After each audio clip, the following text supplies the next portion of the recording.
Hello and welcome to Your Vote, YourTV's coverage of the 2021 federal election. I'm York Bellsmith, and today I will be moderating this federal all-candidates debate for the riding of Northumberland Peterborough South.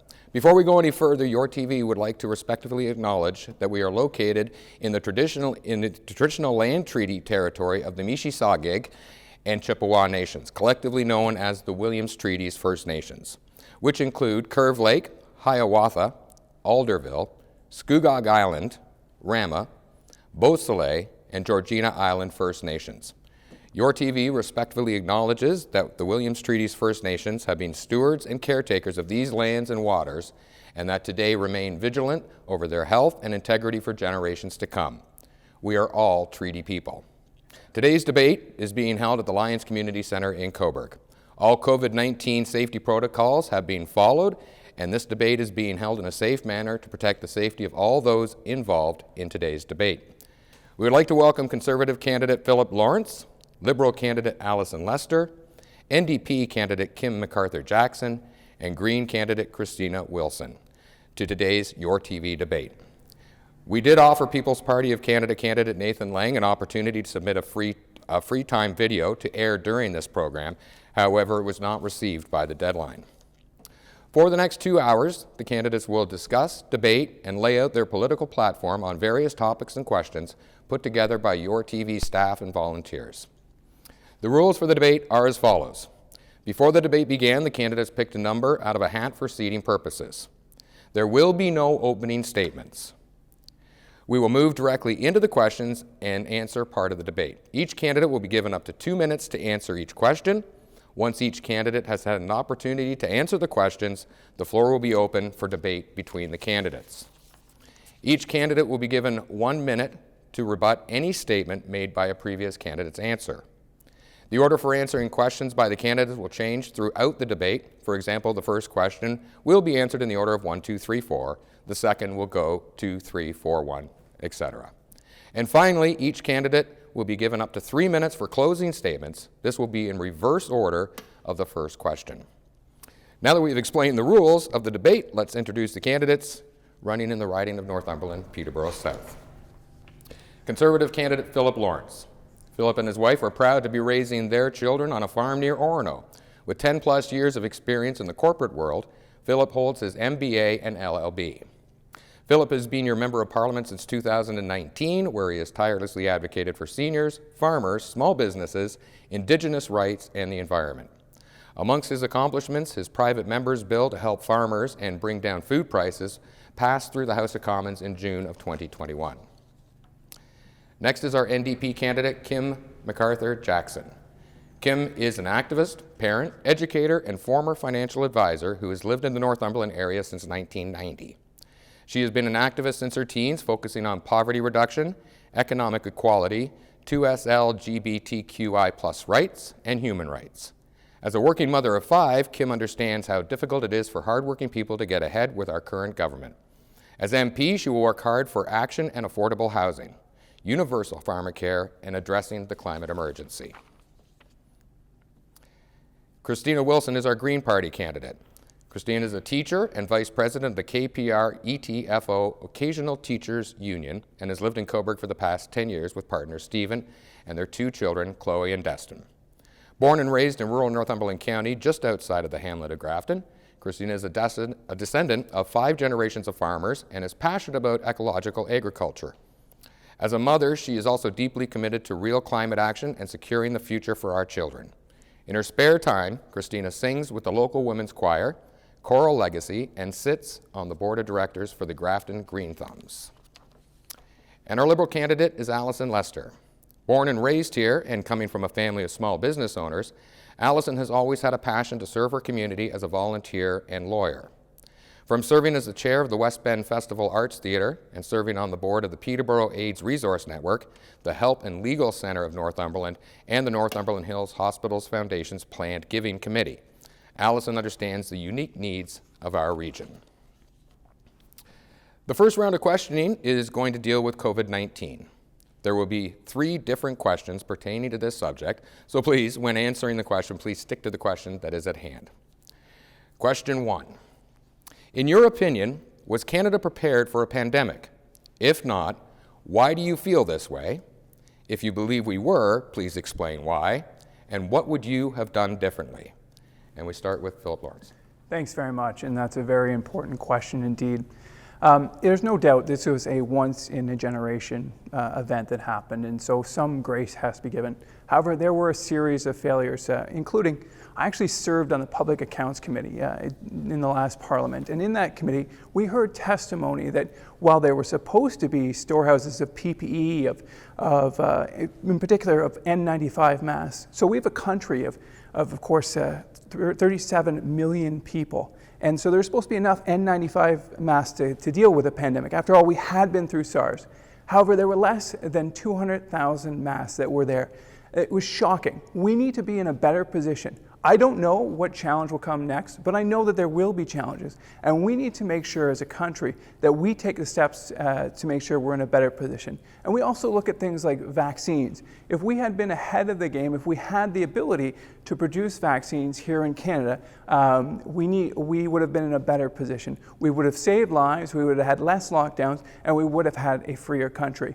Like I said, I don't know what the next challenge will be, but there will be a challenge, and it's incumbent on all leaders, on all politicians to make sure we're in a better position than we were when the pandemic struck in 2019. And Kim. I don't think there's any doubt that we were taken a bit by surprise. Everybody knew that something like this was a possibility, but knowing and seeing are two very different things. And I don't think that we had the preparedness that we should have had. As Philip mentioned, we should have had PPE readily available for something like this.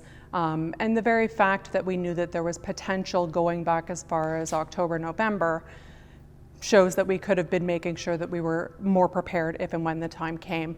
I think we were slow in, enforcing restrictions and shutting down airports.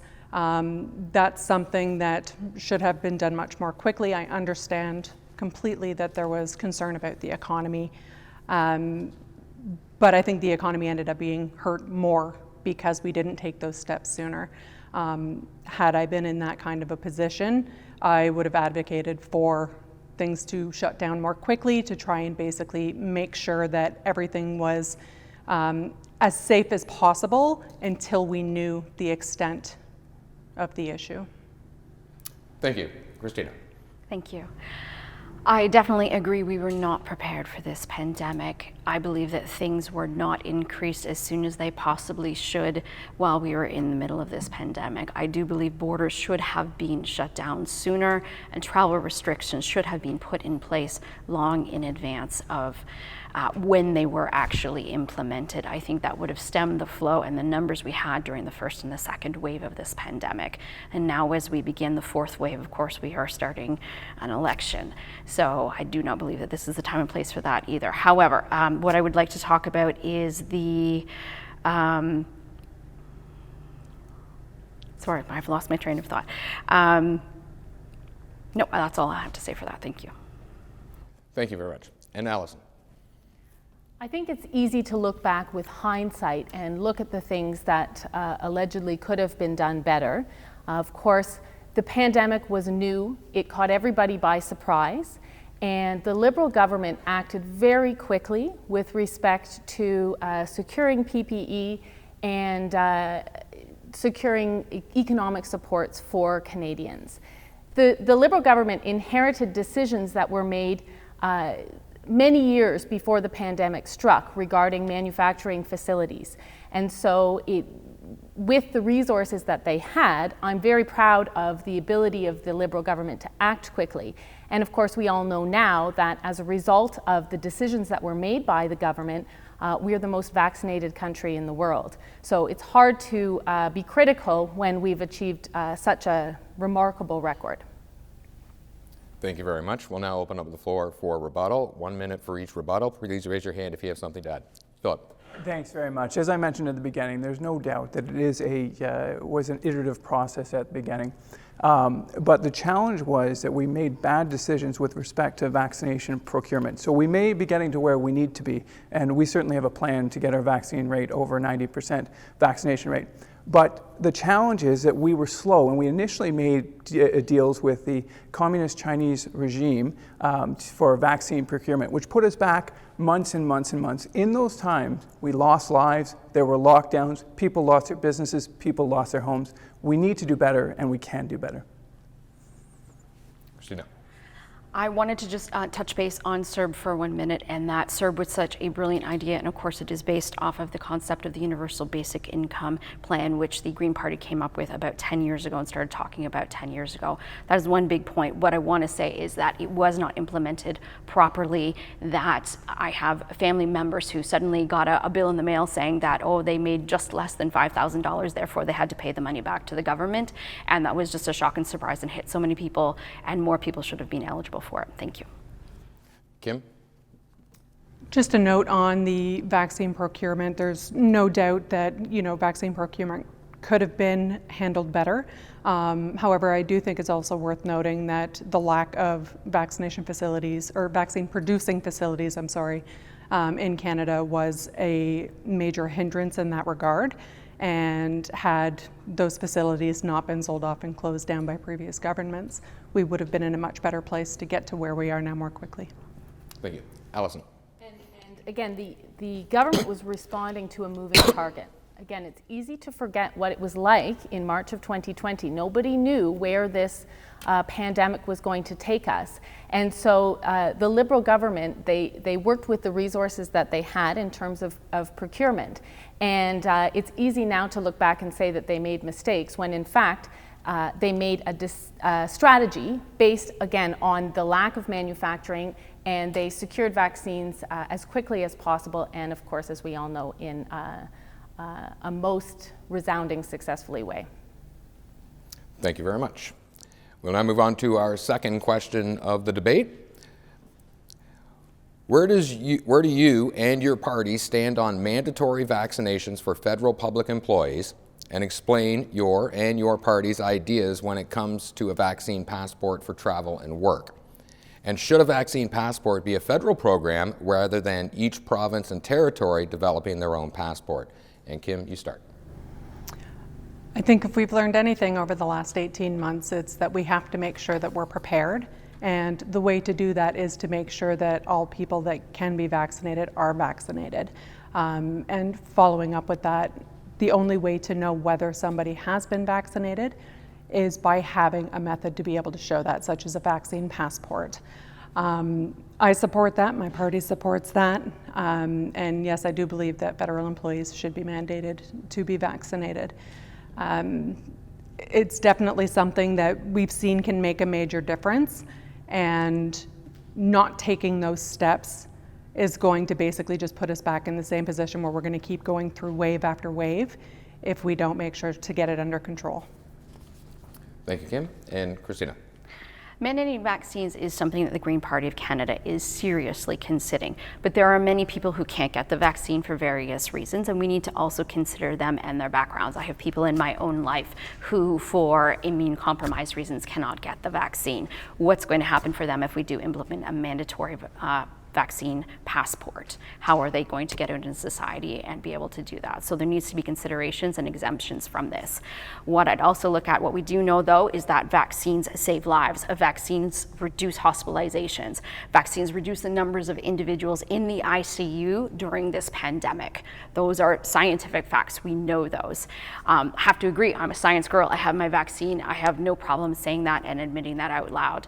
I'm going to defer to the scientists on this one. We also, though, should look at the fact that it is a health issue and should not be politicized. It should not be necessarily part of this campaign. And yes, I do think it should go to the province to administer, because it's such a big, wide country and each province has its own mandates on that.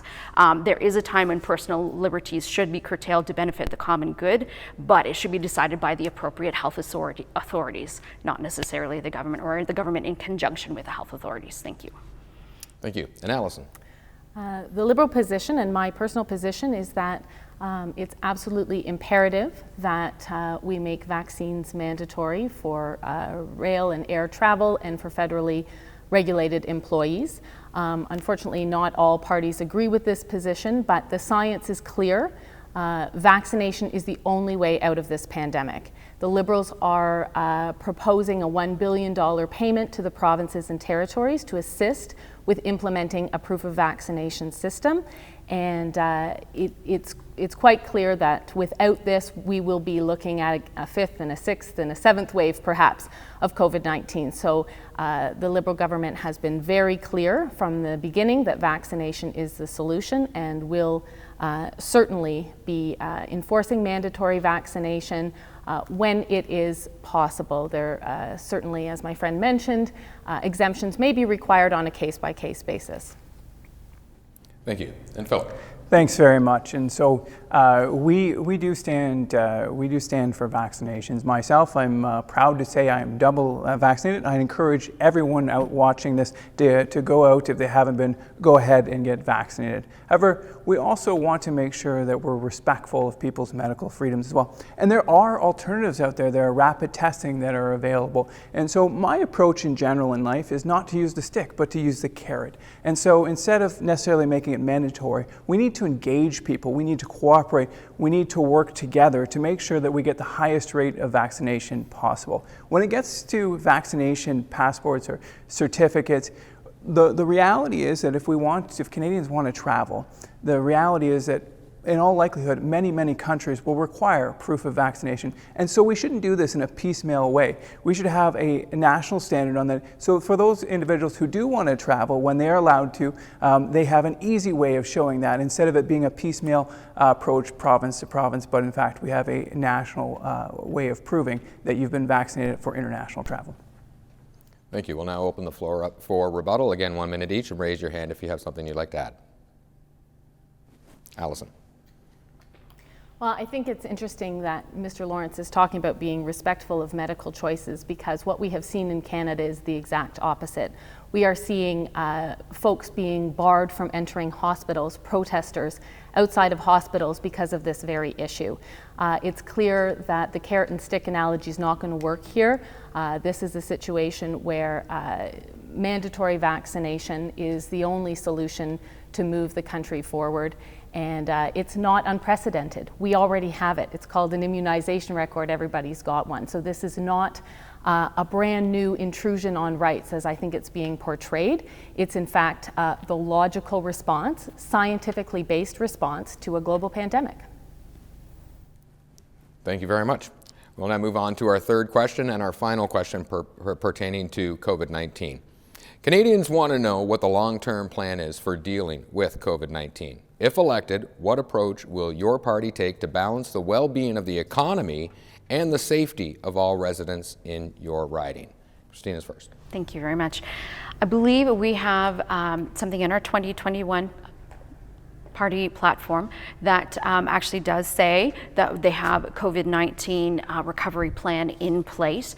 And a big part of that is going to be looking at things like your guaranteed livable income. The implementation of this will help everybody. I mean, we see that CERB worked. We see that the concept worked by taking 20 different umbrella organizations that are all under their EI, old age security, etc. By putting them under one umbrella is going to make it easier for people to access this money. Those people who have the need are going to be able to access this money in the future. That is a big thing.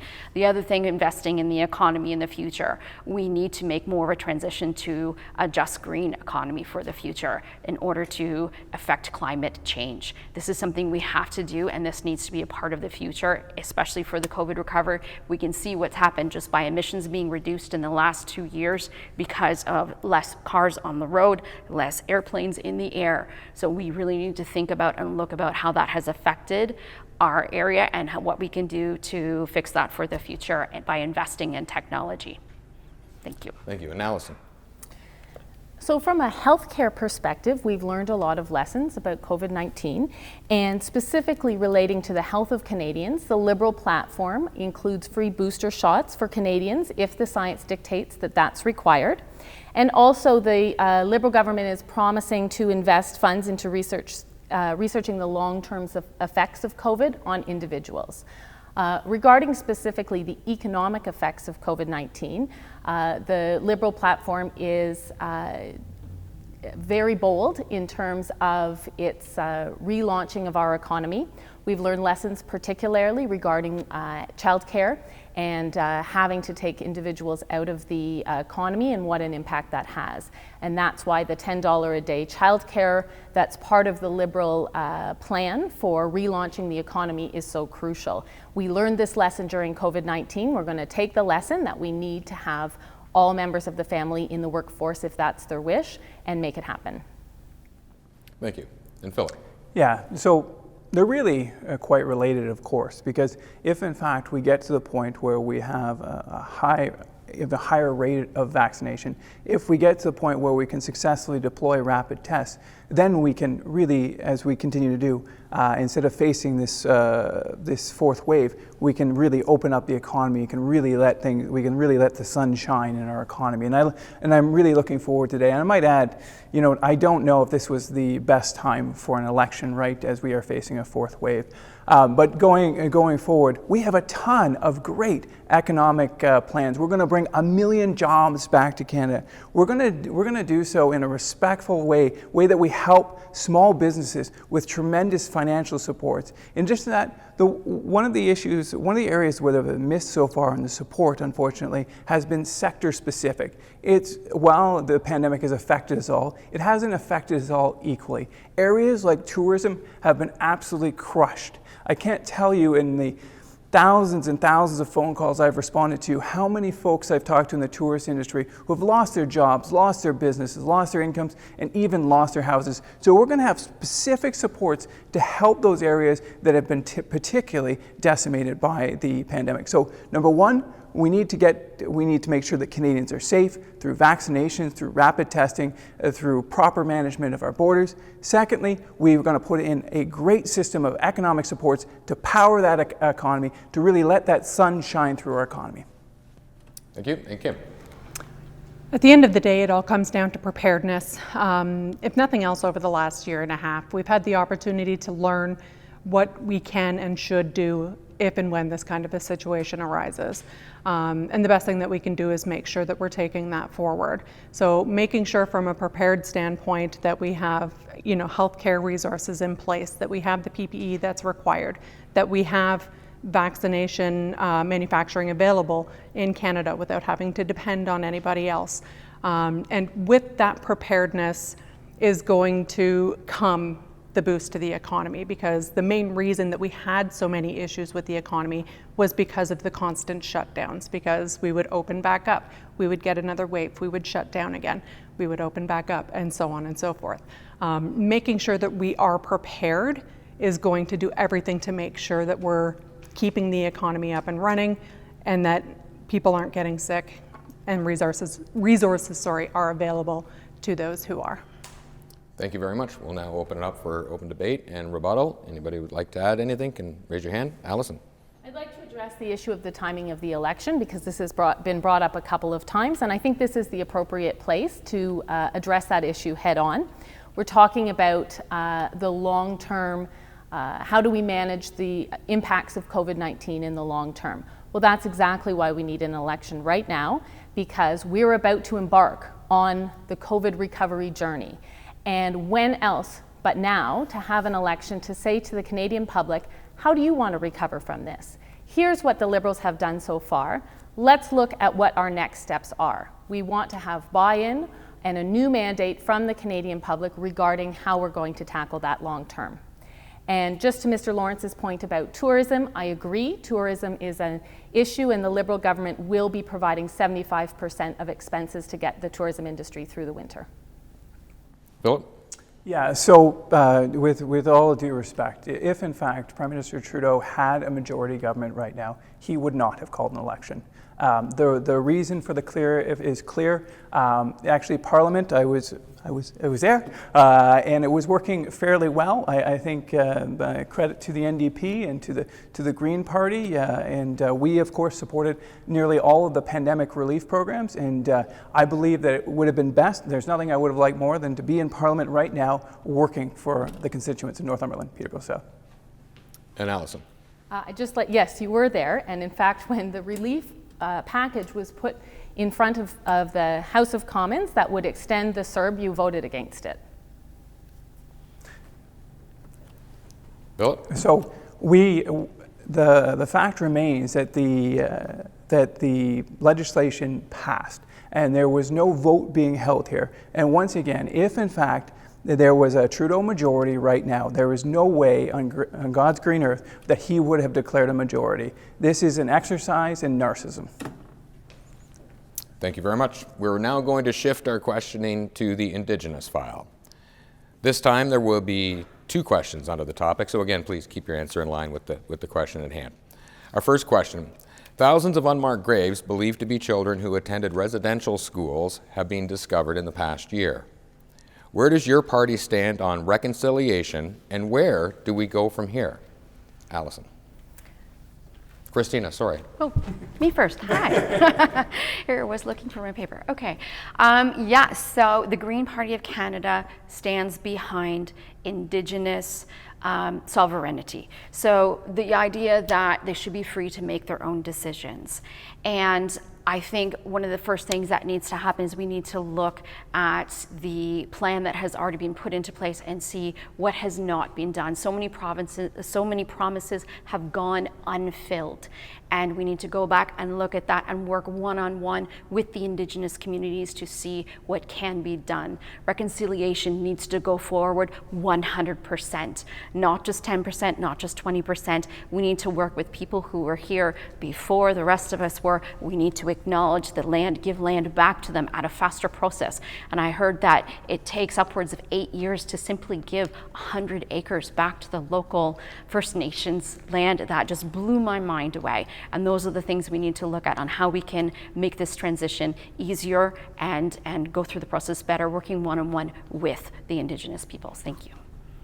Thank you very much. In fact, you were to have gone first. The truck got a little confused. So, and we apologize, Christina, for throwing you under the bus to go first again. But go ahead, Alison. The fact of the matter is that no Canadian government has done more towards advancing issues related to relationship with Indigenous peoples than the Liberal government. Is there more work to be done? Of course. And certainly the discovery of mass unmarked graves at former residential schools shone a light on the tragedies of the legacy of colonialism. Yes, there is more work to be done. This is a party that is committed to continuing the work that needs to be done. There will be support for communities that wish to uncover unmarked graves at other sites. There will be funds invested to support mental health initiatives for Indigenous communities. And I'd like to address the work that has been done so far. 109 boil water advisories have been resolved. And there has been, of course, settlement of the Williams Treaty claims, which affect the First Nations of this riding. Thank you. And Philip. Yeah, so I'd like to take this opportunity to share with all the viewers out there the most meaningful day I had as your Member of Parliament. On Canada Day, I sat around a sharing circle in Alderville Nation, listening to the stories of residential school survivors.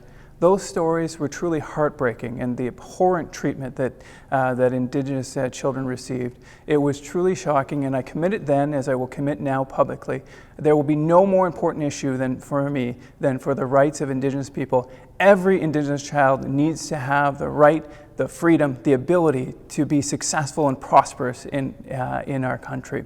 And I will fight for that every day, and that's my commitment. With respect to the Truth and Reconciliation commitments, of course, that came up underneath the Conservative government. We will continue to work through it with Indigenous leaders in order to fulfill our duties and our promises. Particularly, I draw attention to TNRC recommendations 71 to 76, which deal with residential schools. We need to know what the full truth is, no matter what it is, before we can truly move forward. Thank you. And Kim? One thing that I've learned on the topic of reconciliation from having spoken with a number of First Nations people that I know is that it means nothing without the government being all in. Part of the issues that we have currently are directly related to the Indian Act, which needs a complete overhaul. Some of the issues are directly related to the treaties themselves. I was speaking with someone yesterday, and one of the things that she brought up to me is who wrote those treaties. The people who wrote the treaties obviously made sure that they were laid out in such a way that they were beneficial to them. And so not just following the words in the treaties, but following the spirit of the treaty and ensuring that we are not only partnering with Indigenous people, but also recognizing that they are their own people, recognizing that they are their own territories. We're not here to tell them how they should be doing things. We're here to reconcile the fact that we took things away from them that we need to rectify and allow them to make the decisions on how they're going to do that. Thank you very much. Any further discussion, debate? Christina? I would go so far as to say not only to agree with Kim on her comment, but also that the Indian Act, I think, needs to be completely scrapped and redone under a brand new name, let me tell you that, and coming up working with First Nations people to say what is a fair and equitable plan for them going forward. I also think that it's important to enshrine the principles of the United Nations Declaration of Indigenous Peoples when considering that and working with them. Thank you. Thank you. And Allison? And on that point, we've heard Mr. Lawrence tell us that there's no more important priority to him. Well, in fact, just not that long ago, he voted against implementing the UN Declaration on the Rights of Indigenous Peoples Act. So to me, that speaks volumes. I'd just like to share a little bit about what I would do as a member of Parliament. I spent my summer reading so that when I was able to meet with members of local Indigenous communities, I would be informed. I have a lot of learning to do, but my promise is that I will not stop learning and listening so that I can be an advocate where it's appropriate. And Philip? Thank you. As I mentioned, I think a little bit earlier, I had the great pleasure of sitting on the Public Accounts Committee. And on the Public Accounts Committee, we studied the bureaucracy, and particularly we studied, one study was actually on the Auditor General's report with respect to boil water advisories. The term disappointing doesn't go far enough, but the Auditor General was quite clear that she was extremely disheartened by the lack of movement there. It's true, 109 have been removed, but the fact remains that 60 are still there, and many of the removals were just temporary. They went back on the list afterwards. And I asked one of the lead public officials on that at that point. I said, "You promised 5 years. We haven't delivered on 5 years. When will be the next time?" And she didn't know. And it wasn't until a couple weeks after I asked that question that the Liberals promised maybe in 5 years we might get it done. And we do have more on this. Is it on that topic as we're going into conditions and such? Yes, I would just like to respond to that point about the boil water advisories. Of all the projects, of all the existing boil water advisories, each one has a project team lead and a project management place in, so they're working on them.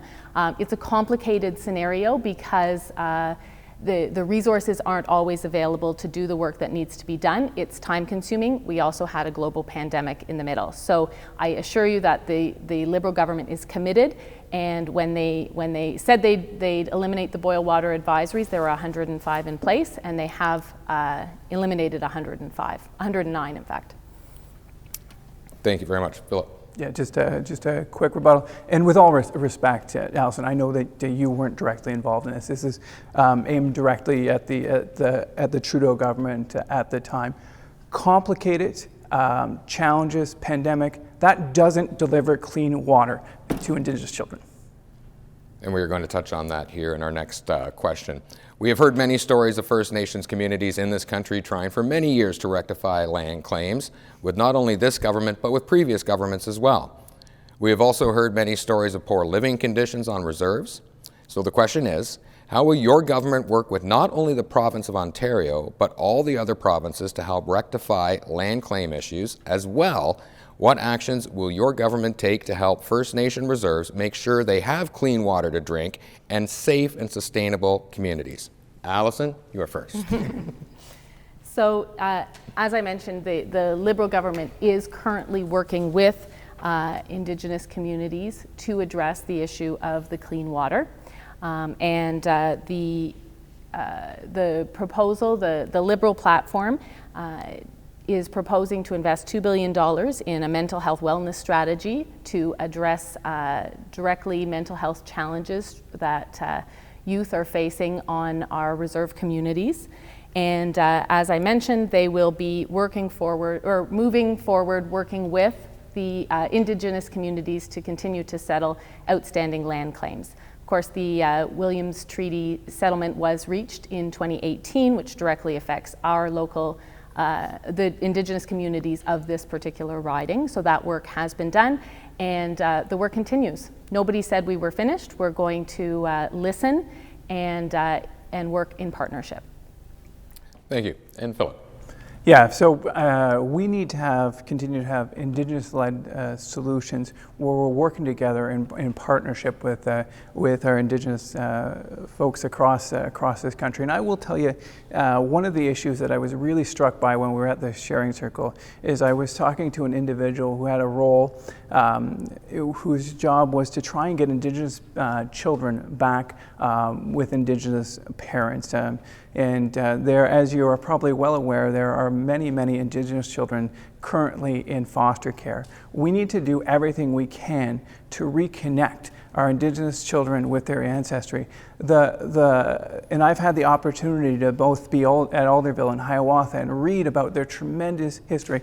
The ancestry of our great peoples of Hiawatha and Alderville are absolutely tremendous, whether it be making a living out of working on the rice lake and pulling the rice off the lake. The ingenuity that took was absolutely amazing, or even their commitment to World War I, World War II. Some of the most decorated veterans in our entire country were Indigenous from Alderville and Hiawatha. So we will work hand in hand with our Indigenous partners to give everyone the opportunity to have prosperity in Canada they so richly deserve. Thank you. And Kim. This particular issue is another reason that the Indian Act does need to be completely overhauled. Indigenous people don't have the resources that they should have based on the treaties to be able to do the things that they need to do. So one of the things that we want to do as a government is, first and foremost, of course, recognizing the sovereignty of Indigenous nations, making sure that they have the resources to be able to build housing, to be able to have adequate health care available locally so that they don't have to travel to get health care, having clean drinking water.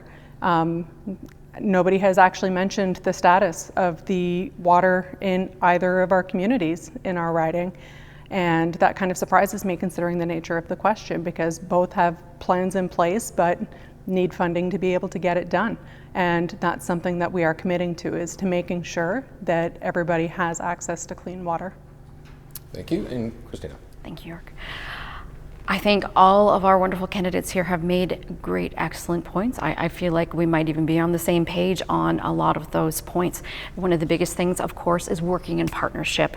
We cannot do this ourselves. I don't think any of the four of us are Indigenous background here, I'm sorry today, but working with those communities, going in one-on-one, making the calls, having representatives from our local First Nations lands and Indigenous lands to talk to us, to tell us what the needs of the community are, is so important going forward, and what it is we can do to help them. When I hear things that because of the Indian Act, what's put forward, that people who are not of Indigenous background are moving on to the reserve, when it is actually a criminal offense to live on the land without permission and going to the council first. And then they do not have the power to remove these people. The OPP will not get on board with this. They say they do not have the claims to do that kind of thing on those land. So where where is it, and how do they have the power to access this kind of thing? And that's just land rights alone. So yes, we're trying to give this land back to the First Nations people, but there are so many different loopholes and red tape that needs to be looked at on what it is from their perspective and how are we going to make this easier, and making sure the education is out there. And I start thinking of Alderville being so close, and you would think of it as it's part of a First Nation country, but learning and hearing that sometimes it sounds and feels like that they're part of a third world country just a 10-minute drive away from where we are right now. It's just mind-blowing. So having those connections to move forward is so important in getting things done for the future. Thank you. Thank you very much. We now have time for debate and rebuttal. Kim? I just wanted to add, sorry, to my previous statement. I think another thing that we need to make sure that we're being very careful of when it comes to what types of issues the Indigenous people that are in our riding need, asking them to very specifically tell us what is required, because the needs on each of the territories is completely different based on the people that live there, based on the infrastructure that's already in place, based on the plans that they've already made. So making sure that instead of looking at Indigenous issues as a whole, it needs to be looked at on a very specific basis so that everybody is getting what they need and they're not all just falling under one umbrella. Thank you very much. Philip? I just want to agree with my colleague. I think that's a very wise and sage comment, because sometimes, unfortunately, our First Nations are lumped in, but they're entirely different. The needs of Hiawatha are probably very different than some of the First Nations who are in the very far north, right? And I just thought that was a great comment, and also I'd just like to thank Christine for her comment too. I do agree with her. I think all of us want the best for our Indigenous peoples. Thank you very much. We're now going to shift the debate to the topic of health care. There will be 3 questions under this heading. First, where does your party stand on private health care? Is there a place in Canada for private health care to help supplement the high costs of public health care in the country? And Philip, you're first. Yeah, we stand completely in favor of public health care, public universal health care. We are incredibly proud of our tradition of public universal health care, and we will have a commitment to that by fully funding healthcare going forward. We've seen through the pandemic that the provinces have asked numerous times for increasing in their core funding. Unfortunately, those calls have gone largely unheard. And so in a conservative plan, we're going to increase healthcare funding by $60 billion for our public healthcare system. We are fully committed and completely behind the great doctors and nurses. And maybe I'll just use the last little bit of my answer to say thank you to all of our frontline workers. Thank you to the PSWs who I know were grinding so hard and who are working so hard, and our RPNs across, and our nurses and our doctors doing just absolutely tremendous work, particularly difficult situations in our long-term care facilities. And that's why we're going to put in place a series of best practices and commitments to make sure that our long-term care improves, because it was woefully unprepared for the pandemic. We're fully committed to public health care, and we will fully fund it. Thank you. And Kim? There's no doubt that we need to put more effort into our healthcare system. Ideally, we want to make sure that there is public health care available to everyone, regardless of economic status, regardless of gender, regardless of religion. Everybody needs to have equal access to healthcare, and part of that includes pharmacare. Making sure that you have the medicines that you need. What good is being able to go to the doctor if you then can't actually treat the problem because you can't afford the medication that's required? So putting more funding into hospitals, putting more funding into doctors and nurses. I don't think anybody would disagree that in our riding in particular, we have a very big lack of doctors. A lot of people don't have a family doctor and therefore have to just kind of make do with either the emergency room, or if they're lucky enough to be near a walk-in center, they can go that route. But everybody should have a family doctor, and being able to put money into other infrastructure to help as well. I mean, we've learned over the last 18 months that virtual care is a possibility, especially for things that are not really dire things that you don't necessarily need to be right in the office for. If you're doing a prescription renewal, for example, being able to do that over virtual health rather than having to go into the actual doctor's office. That would help with, during a pandemic, that would help with dropping the risk of transmission. It helps people that have accessibility and mobility issues. It helps on a number of ways. And I think just making sure that we keep thinking outside the box to provide healthcare in a way that is actually accessible to everybody is going to be key. Thank you. And Christina. Thank you. First, can I say ditto? It sounds like the NDP party has a very, very similar platform to the Green Party platform in this respect. I would say, first of all, no privatization, absolutely not. And we also have on the table the plan to put pharmacare into place, that medication is not something that people should be paying out of pocket for things that are required for that health. When I find out that coworkers of mine are paying heaps of money and they cannot retire because they know they have to pay for anti-rejection medicines and they're wondering where that health care is going to come from, or my own cousin who is living on old age security and she can't get the medications that she needs in order to survive. And as we get older, our health is not as good, right? I mean, that's the way our system works right now, that we all have health concerns as we age and we need more medication. So why then is it our seniors who are being most affected by this?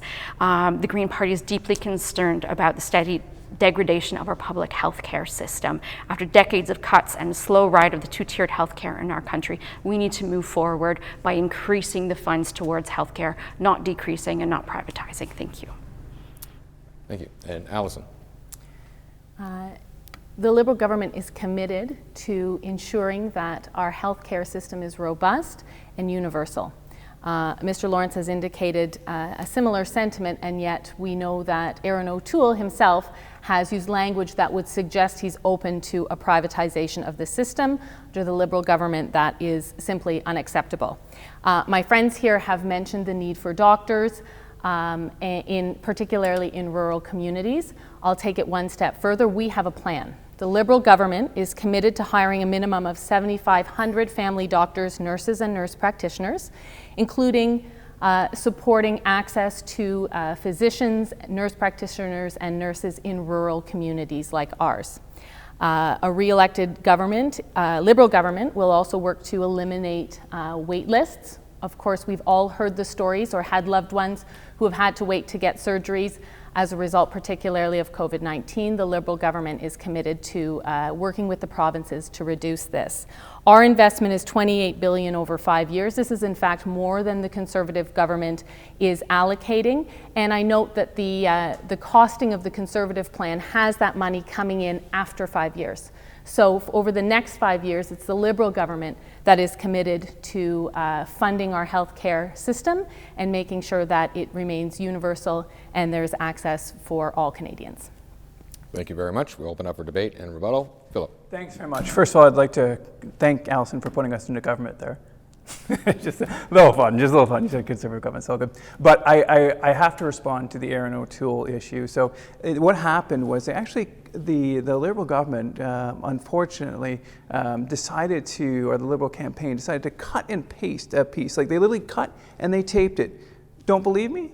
Twitter. Not an objective called it manipulated media. The same thing that they did to Donald Trump, they did to Chrystia Freeland with respect to that comment. Aaron O'Toole has been clear, and I will be clear here today. We stand for, completely united behind the public universal healthcare system. Alison? Well, I would just note that there have been other instances where Aaron O'Toole has said one thing and his platform has said the exact opposite. So I have trouble trusting what he's saying at this point. Philip? I think that that's a little rich coming from the candidate for the Liberal Trudeau government, who has backtracked on a number of promises. We've already talked about having clean water for Indigenous children. We've talked, the budget would balance itself. We would have 1 million jobs by the end of June. All failed, all untrue. I mean, in the face of a global pandemic, the world is a very different place than it was in 2019. Right.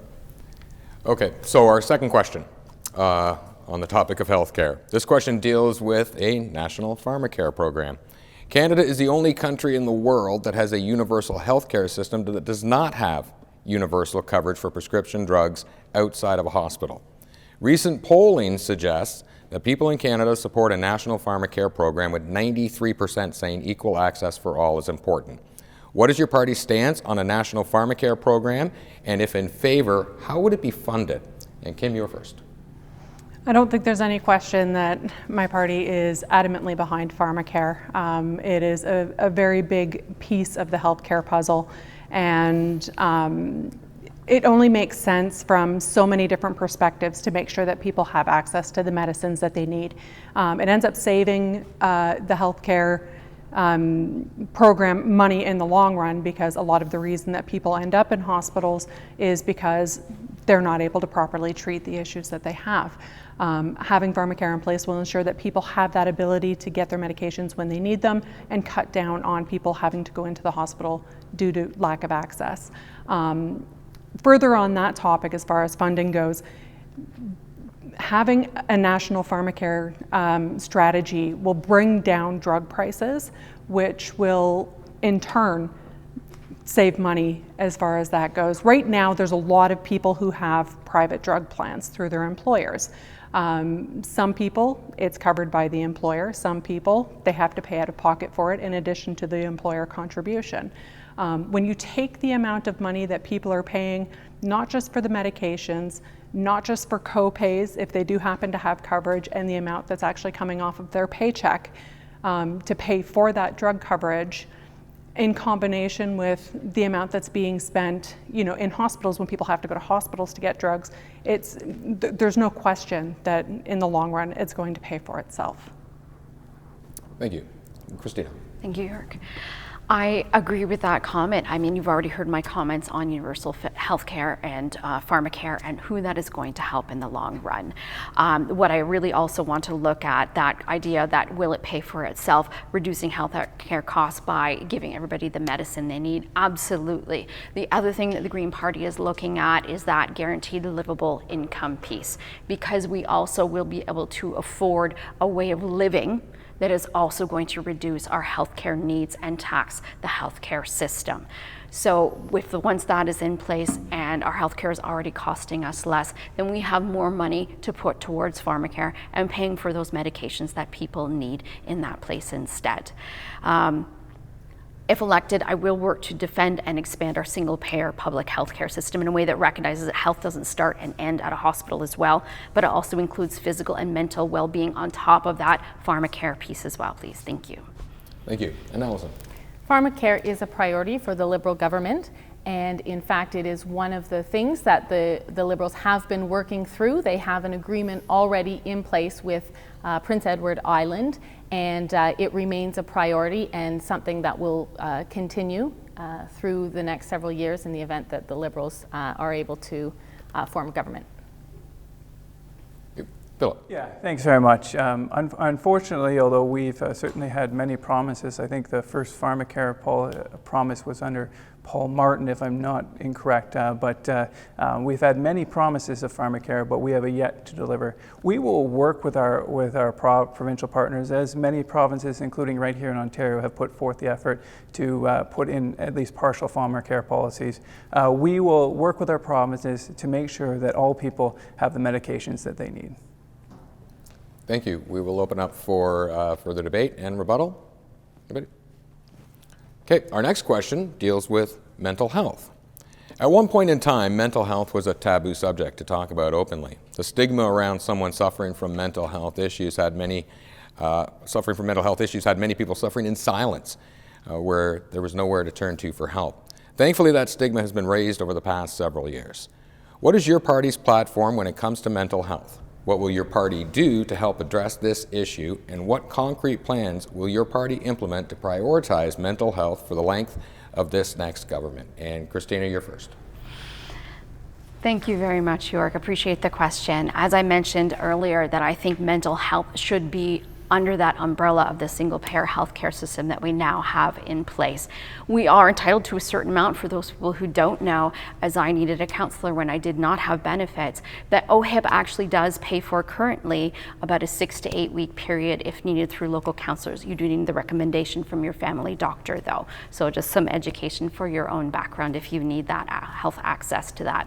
Otherwise, right now, you're right, it is under the private companies. It is under if your benefits happen to cover it. I also think we need a mental health care facility locally that is public, not private, not being paid $3,000 for a recovery system. And I think this is something that will also help combat the local opioid crisis when a lot of people just need mental health and addictions help that could be branched out and be covered by that. And that improvement that could help reduce those numbers as we are in a crisis across this whole entire country. Thank you. Thank you very much. And Allison. Yes, I'm very aware of the prevalence of mental health challenges in our society. We've seen it here in our riding as well. Many will be aware of the closing of the Northumberland Community Counselling Centre, which was a very sad occurrence that occurred perhaps as a result of the pandemic, exactly when the services were needed the most. And so that's why the Liberal government is committed to funding care for mental health challenges. The Liberals paid $500 million in support during the pandemic for Canadians who were experiencing mental health challenges, homeless and substance abuse as a result of the pandemic. And that commitment continues. The Liberal platform includes a mental health transfer to the provinces and territories of $4.5 billion. This is a government that recognizes that mental health is health and is committed to funding and making investments to ensure that Canadians have access to the help that they need. Thank you very much. And Philip. Thank you very much. And I unfortunately have lived this crisis firsthand. I had 2 people in my direct circle, unfortunately, who committed suicide during the pandemic. This is a very serious issue, and really, you know what, this goes beyond any type of partisan politics, because I know everyone here and I know everyone in the House of Commons would like nothing more than to get this issue resolved. In terms of what we've put in favor, and I must say the Liberal government has supported it, if not actioned yet, is to put in place the 988 hotline that will give people resources to what they need immediately, not in a week, not in a month, not in a year, because you know what, when people are contemplating the worst of worst decisions, they need to know someone loves them now. They need to know that they are cared for now. They need the help now. So we will put millions of dollars towards this, supporting people. And I would just say to everyone out there, if there's anyone who's going through difficult right now, know you're loved, know you're cared, and give our, if no one else, give our constituency call in office with September 21st, and not allowed before then, and we will talk to you before anyone else. I don't care if I'm on the House of Commons talking to the Prime Minister, I will pick up that phone and I will talk to you. Thank you. And Kim. We definitely have a lot of needs when it comes to mental health, and as it stands currently, the resources simply are not there. Over the course of the last 18 months, we've only seen a huge uptick in the number of people that are having issues with mental health, with anxiety, with depression because of the lockdowns and the lack of contact with other people. And as it stands currently, those resources are just not in place. Children can't get the health care that they need when they have mental health issues. Seniors can't get it. Nobody has access to it. And that we can't have that. Mental health is part of our overall health. And if you have declining mental health and it's not being treated, it is going to end up coming out in a physical manner one way or another. We intend to implement mental health as being part of our regular health care, as it should be. It should be accessible to everybody. It should be free to everybody. You shouldn't have to pay to get help for something that you literally cannot help. And having the pharmacare program in place will help when there's medications needed to help combat mental illness as well. Thank you very much. Before we turn it over to rebuttal, we're going to take a quick break and come back and give you a moment for debate and rebuttal as Your Vote continues here on YourTV's extensive election coverage of the 2021 federal election.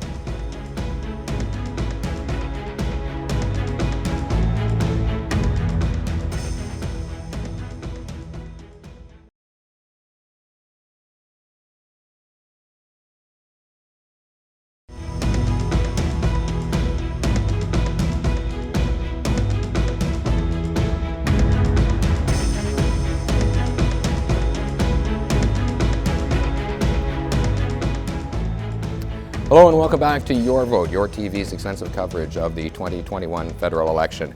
We are now going to move on to our next topic, which is climate change. We shift our discussion to climate change, where in a recent poll, the majority of Canadians believe that climate change is real and something needs to be done to protect our future generations. But the majority of Canadians do not wish to pay for what needs to be done to offset climate change. What is you and your party's stance on climate change? How will your party fight climate change? And what is your party's stance when it comes to a carbon tax? And is your party committed to meeting the Paris Agreement? Alison, you get to start. So climate change is, of course, the number one, arguably the number one global crisis at the moment, and it is something that the Liberal government is 100% committed to facing head on. And in fact, while it's a great threat to the environment, it is of course also an economic opportunity. And the Liberal position is that a transition to green technology is goes hand in hand with the economy. So we can't simply just say all of a sudden we're going to only do things that are good for the environment. We have to get there in a measured transition so that we are bringing all members of our all workers with us. Everybody who has a job is going to be part of the transition to the clean economy. It's very important that we don't lose sight of the fact that the transition to using green technologies is tied in with economic growth. And in fact, the good news is it's very possible. The Liberal government is committed to investing $8 billion to accelerate green jobs. We are moving to a world in which clean technology is crucial, and in order to be a player in the global economic world, we have to be adopting green technologies. So the Liberal plan is robust. We have a plan not only to meet the Paris requirements of 30% emissions reductions by 2030, we're in fact on track to exceed them. We have increased our goal to 40 to 45%, and that's not something that the Conservative Party, for one, can say. Thank you very much. And Philip. Thanks very much. So let me be clear and unequivocal. Man-made climate change is absolutely real. It poses a significant challenge to our country and indeed our world. And we have a great plan that involves carbon pricing, of course, our carbon savings accounts, which allows particularly the people of Northumberland Peterborough South to get back what they've paid in carbon tax directly back to them. Underneath the current Liberal system, there are many residents, because we live in an area that requires a little bit more travel, we don't have access to transit, that requires a little bit more carbon usage. Many of our residents, it's not revenue neutral. And in fact, many residents, including our farmers, that's why I put in Bill C-206 to help our farmers, are paying tens of thousands of dollars in additional carbon tax. Our plan will compensate that so that the residents of Northumberland Peterborough South are no longer inequitably treated underneath a carbon pricing regime. In addition to that, we're going to study perhaps a carbon tariff so that international countries are held to a standard just like our domestic producers, because the carbon tax is currently being laid out is holding our businesses back. They're making them less competitive. And so we need to have a system where Canadians can compete equally on equal grounds across against countries, against companies in the United States or in China or elsewhere in the world. So I believe that we have the best plan. And you know what? You're right in that we have targets to meet the Paris Accords. And the difference, of course, between the Conservatives and Liberals in many ways is that results matter to us. The Liberals have not hit a target yet with respect to their emission reductions, and we will hit our targets. Thank you very much. And Kim. There's absolutely no doubt that we are in a climate emergency, and that if we don't make sure that we start addressing this now, we will end up at a point where it's too late to be able to effectively address it at all. We have plans in place to make sure that we're cutting emissions by more than 50% prior to 2030. That's going to be a big part of it.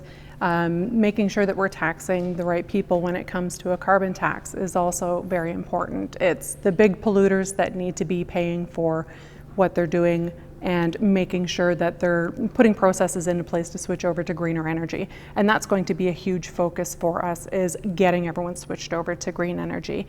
Eliminating fossil fuel subsidies and putting that money instead towards green energy so that we can have a robust economy that is much more safe for the environment and will put us all in a much better place moving forward.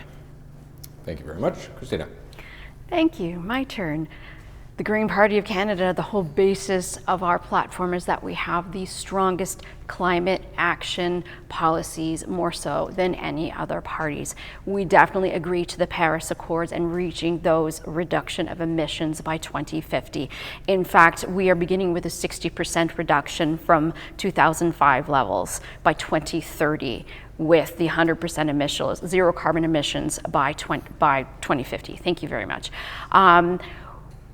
Whether you are conservative or liberal, the best way to make the mainstream parties really take climate action seriously is actually to vote green, because you are saying something against climate change, that you know it exists, that you know it needs to be done with. And let's look at the future results. What's going to be more expensive?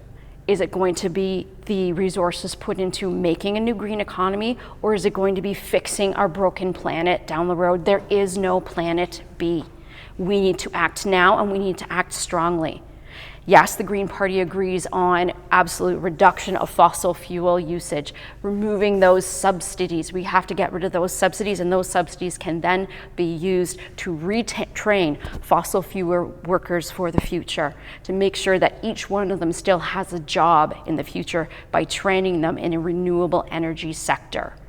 That is a big, big movement. Also, we are not building any new pipelines. Absolutely not. No more pipelines for this country for the future. Those are big things that we're going to be looking at. You need to skate where the puck is going. Demand for fossil fuels is on the decline. Fossil fuel-based industries are not far behind. We have a chance to get ahead of this and make sure that Canadian workers are ready to step forward and lead us into the green industries and be a leader for the rest of the world. Thank you very much. We'll now open up for debate and rebuttal. Alison. The fact of the matter is that if climate change is crucial to you, the only choice is the Liberal government. Climate experts have rated the climate change plans of all four parties here. And in fact, it's the Liberal government's climate change plan that was deemed to be the most realistic and the best. My friend Mr. Lawrence here, of course, says that climate change is real. I believe that Mr. Lawrence understands that, certainly believe that. Unfortunately, not all Conservatives do. As we know, at the convention, there was a motion put forward that did not pass. And so the Conservative membership did not agree that climate change is real. So I have a hard time accepting that Mr. O'Toole is going to be able to pass his climate change plan when he doesn't necessarily have all members agreeing that it exists. And Philip. Perfect. Well, as a fellow lawyer, Alison, you'll understand, of course, that the way that policy is drafted or legislation is drafted, that at the beginning there's usually a preamble or a motherhood statement. And in that preamble, there are some very basic things that might say, the sky is blue, the grass is green. But inside that policy, there's other issues in there. And so you may vote against a piece of legislation or a piece of policy in this situation while completely agreeing with the preamble or the motherhood statement. And that's what happened there. We believe, though, absolutely, climate change is real. It is a crisis. And I would like to say that we have the strongest plan. We also have experts who have reviewed our plan and said that we will actually achieve our targets, unlike the Liberal government. Alison? So 2030 is the date for the emissions targets to be met. We're not at 2030 yet. We are on track to reach 36% by 2030, and in fact, we're pushing to go forward even more than that. The Conservative plan is taking us backwards to 2030. We would actually have to pollute more if we wanted to meet the 2030 goal that Mr. O'Toole's platform is setting out. So the choice is clear. The Liberals have a plan to move forward. We are on track to hit 36% reduction by 2030. And if the Conservative Party is in power, then we will be going backwards to achieve 30%, which just simply doesn't make any sense. Christina. One thing I see once again that these parties disagreeing with each other. What we do need to remember is that climate action is not a partisan issue. It is an existential challenge facing all of humanity. And what the Green Party wants to do is call for an all-party climate cabinet so that we can work together, just like we have done throughout this pandemic so far. And that we also need a chief climate science officer, just like we have a chief climate or chief health officer. We need that put in place so the scientists are there and can give recommendations of what we need to do for the future.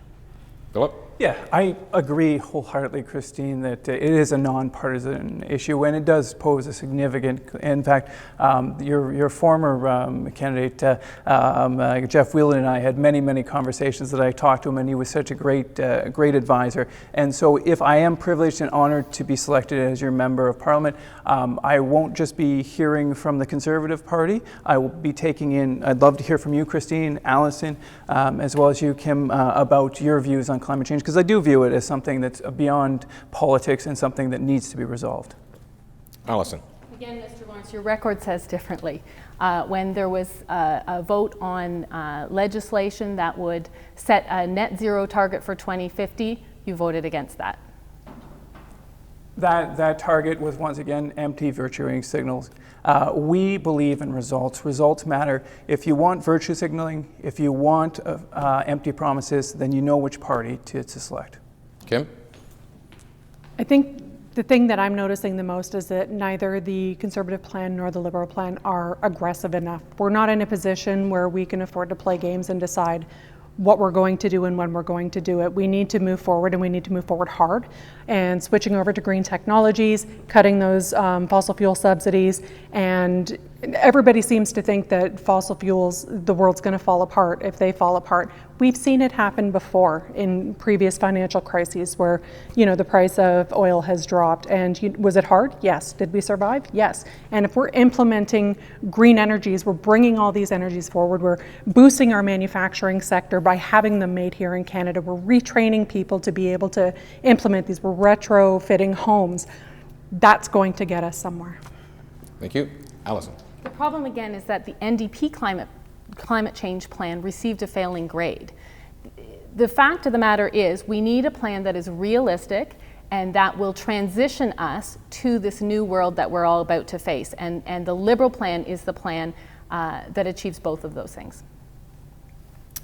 And Christina. Maybe just in the form of a question, I agree that maybe the Liberals are moving forward with a better plan, but is there a plan in there to stop using tax dollars to bail out fossil fuels in that platform that you were speaking of? As a matter of fact, the Liberals are moving forward towards eliminating subsidies for fossil fuels. Thank you very much. All right, we're going to move on to our next topic, which is that of the economy. There will be 3 questions under this topic, so again, I remind you to stick to the topic of each question. The first question is going to deal with what many residents feel is one of the major issues for this riding, that is full-time employment. Once you become our newly or re-elected MP, what will the strategy be to create job growth in the riding and help attract business and industry? And Philip, you start. Yeah, so I would start by talking about our fantastic plan, which involves giving loans to small business in excess of $100,000, helping those small businesses, our sector relief, but more importantly, right here in Northumberland Peterborough South, and I've had the opportunity to talk to so many magnificent business owners, women and men who have such incredible work ethic, such ingenuity. I've been truly inspired for them. So what my commitment is to them and to our entire community is to be the chief advocate, the #1 advocate for our area, whether that means bringing tourism dollars down to our Northumberland Peterborough South, whether that's out to Campbellford and they're beautiful out there, or the Port Hope with the salmon runs. I want to be the chief advocate as we go forward, or bring light manufacturing back to Coburg and Port Hope. There is such tremendous opportunity in our community, and we can bring these folks here by putting in place an environment that welcomes business, that doesn't call business owners tax cheats, but calls them what they are: job creators, wealth creators, people who are incredibly special, people who give back to our community. The first ones to donate to charity, the first one to support our local hockey are our fantastic business owners. We need to make sure that there's an environment, both in Canada and locally, where the women and men who are running our businesses feel welcome, feel like they can have a fair shake here in Northumberland Peterborough South, and that this is the best place in the entire world for them to locate their business. Thank you. And Kim?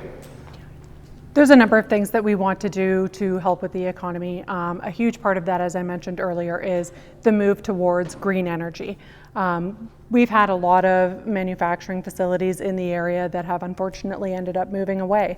The good news about that is that means that we do have space available for these new technologies coming in.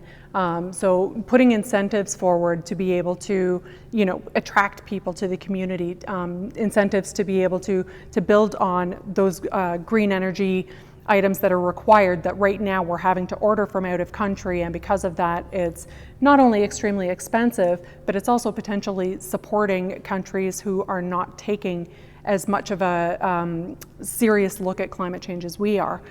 So making sure that we're able to do that right here at home and set that example for everybody else is going to be key. When it comes to small businesses, we have a lot of plans in place to help small businesses to move forward as well. COVID has been such an extremely difficult time for them, and they need the help moving forward. So we have incentives to help hire full-time employees as opposed to part-time. A lot of the time people go with part-time because they're not sure what things are going to look like. So we're going to help cover some of those costs so that we can make sure that people do have full-time employment that pays a fair and living wage. That's going to be a huge part of things moving forward as well. Thank you very much. And Christina? Thank you, York. The thing that the Green Party of Canada has, if you look at the 2021 platform, there's a whole big section right in the middle of those 100 pages. Yes, it's a lot of reading to do. That is focused on rural sustainability and development, focused on rural. Here in Northumberland Peterborough South, we cannot deny that we are a rural community. We have these lovely towns in the middle of Port Hope and Cobourg, and then you branch all the way out to small town Brighton, where I had the pleasure of walking around on Saturday and meeting some of the local business owners, and just to know that there is a plan in place to help support those small businesses, that there are plans in place to bring transportation out to this area. And again, this was a conversation I had with our local First Nations community. I had a lovely phone call with Chief Dave Mowat, and he was talking about how some people just that 10 minutes north of Cobourg that do not have the transportation in order to get a job. So investing in things like even green energy buses, that a route that would go straight up and down the 45 highway to bring people into the areas where the jobs actually are, and increasing the factories, helping transition some of the factories into green technology, just creating those jobs to make that transition. Who's going to do it? We will train the people to do it. I think of my father-in-law who has a solar panel on his property, and the person that had to come in and fix that solar panel drove 2 hours to get to his house out in Camborne. Why do we not have those technicians available locally? Let's train them. Let's get those small businesses organized in our area to have those facilities available for our people. And we talked about the idea, part of the question of full-time work, providing full-time work. We need to think about GLI, the Guaranteed Livable Income, will help support those people who are working part-time. It's an incentive that you can work part-time and be there for your family. Thank you. Thank you very much. And Allison? Well, I'm passionate about this issue because, of course, I am a small business owner. So I have lived experience in terms of what it's like to survive a pandemic as a small business owner and what kind of supports are needed.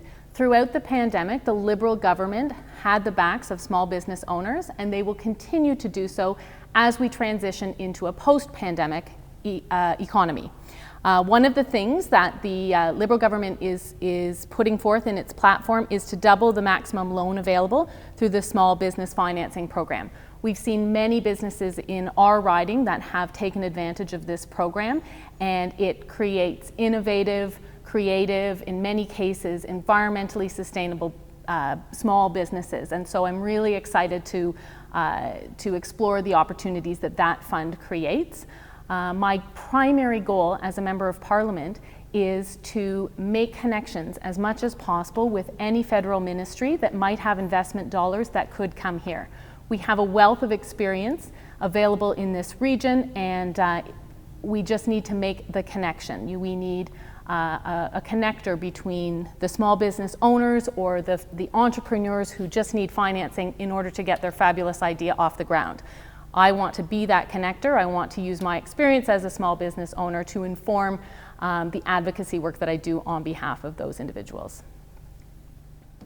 Thank you very much. All right, we'll now open up for debate and rebuttal. Does anybody have anything they'd like to add? Just Christine? to add that the focus on the farming community, my background, my history is a descendant of farmers, and knowing how many small businesses, of course, are being eaten up by those bigger farmers, but making sure that greener agriculture should be a lucrative option for all farmers so that none of them are bought out and taken over for the future, and that local food systems must be protective from unhealthy and unsustainable imports. Thank you. Thank you very much. Okay, we're going to move on to our next topic with the economy, which deals with federal debt and deficit. The federal debt is now at about $1.4 trillion, and the deficit last year was around $354 billion. How will your party reduce debt and deficit to manageable levels? And Kim, you're first. There's a couple of different manners that we plan to address that. One thing that we need to make sure that we're doing first and foremost, of course, is helping our businesses and increasing activity in our economy coming out of this pandemic, because it has been such a difficult time. So we do need to make sure that everybody is paying their fair share when it comes to taxes. We need to make sure that sorry, I just lost my train of thought for a second there.